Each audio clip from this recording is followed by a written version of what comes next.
Sometimes we create brown compacted spots in our lawns in areas that we tread between the house and the garden shed or the garage.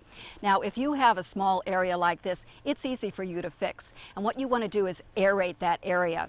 Now here I've got a garden fork, and if you stick it in about 4 inches and rock it back and forth as if it were a pump or something like that, a jack, that's going to open up the soil. This is another really handy tool, and what it does is it pulls plugs out.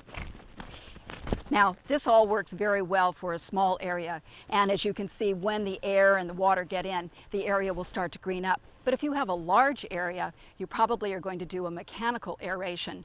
And so when the machine comes in, you want to make sure that the area is marked with little flags that shows where the wires go. Also, if you have a water feature in your garden, this is very important too, because unless you have those wires marked, you might chip or nick them, and then nothing's going to work, and you'll not have that green lawn that you really wanted.